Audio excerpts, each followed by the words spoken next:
Hello दोस्तों।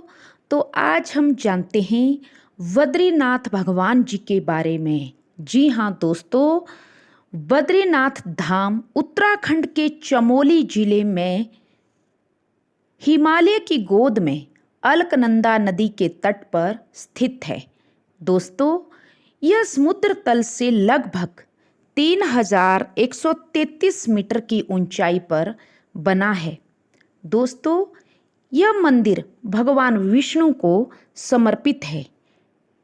यहाँ भगवान विष्णु की बद्री नारायण के रूप में पूजा की जाती है। दोस्तों, मंदिर में भगवान बद्रीनाथ की लगभग 1 मीटर ऊंची श्याम वर्ण में प्रतिमा विराजमान है, जिसमें वे पद्मासन में ध्यान मगन दिखाई देते हैं। दोस्तों, यह भारत के सबसे पवित्र तीर्थों में से एक है बद्रीनाथ धाम।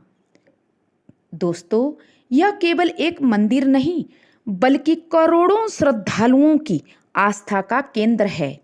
इसे चार धाम यात्रा इसे चार धाम और छोटा चार धाम दोनों में प्रमुख स्थान इसको प्राप्त है। दोस्तों, इसके पीछे भी एक पौराणिक कथा है।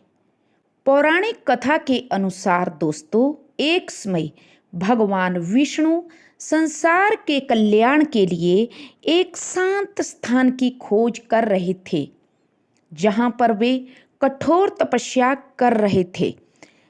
जहां पर उन्होंने कठोर तपस्या करनी थी, तो वो अपने लिए एक शांत स्थान ढूंढ रहे थे भगवान विष्णु। अतः उन्होंने हिमालय की गोद में अलकनंदा नदी के तट पर इसको चुना।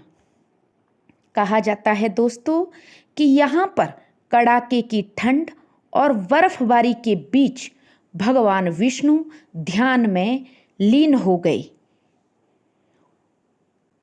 अब माता लक्ष्मी जो थी, उनको अपने पति परमेश्वर की चिंता होने लगी। माता लक्ष्मी उनको ढूंढते हुए यहाँ पर आई।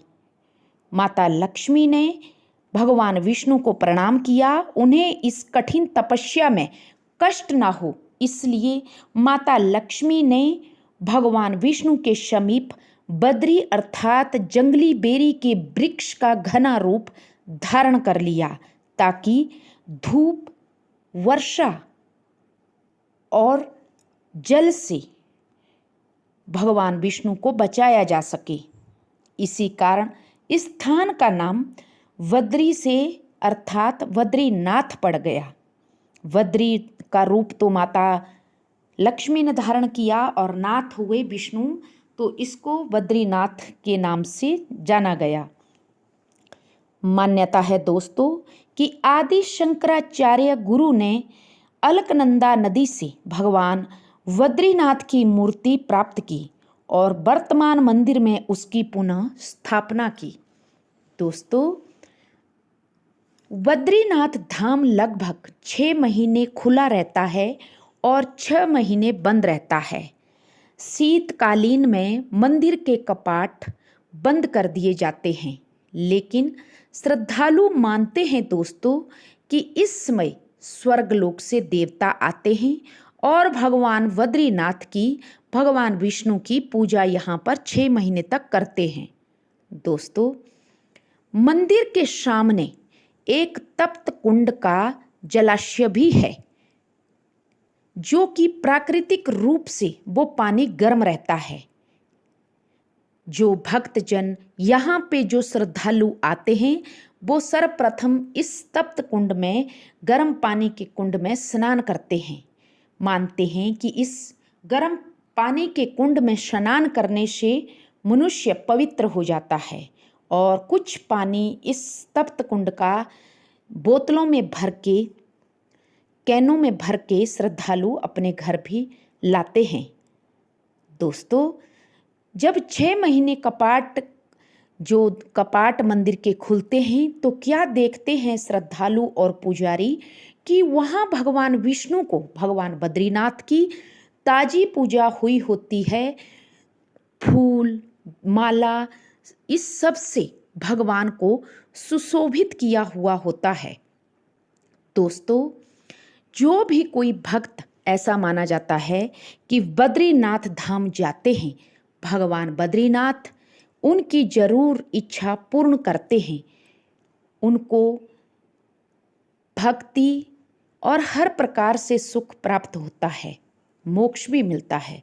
दोस्तों, और यदि किसी श्रद्धालु की भाग्यवश बद्रीनाथ में अगर मौत हो जाती है या कोई मृत्यु को वहाँ इर्द गिर्द जो भी प्राप्त हो जाता है, तो वो भक्त भगवान विष्णु का परम भक्त माना जाता है और उसको तो कहते हैं कि सीधा वैकुंठ धाम की प्राप्ति ही हो जाती है बद्रीनाथ धाम में।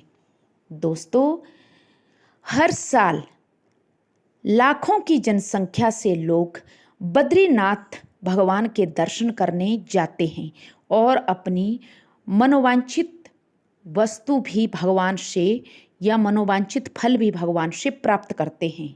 दोस्तों, इस बद्रीनाथ भगवान की कथा से और ये बद्रीनाथ स्थान से हमें क्या संदेश मिलता है कि सच्ची भक्ति, तपस्या, त्याग और सेवा का फल कभी बेकार नहीं जाता।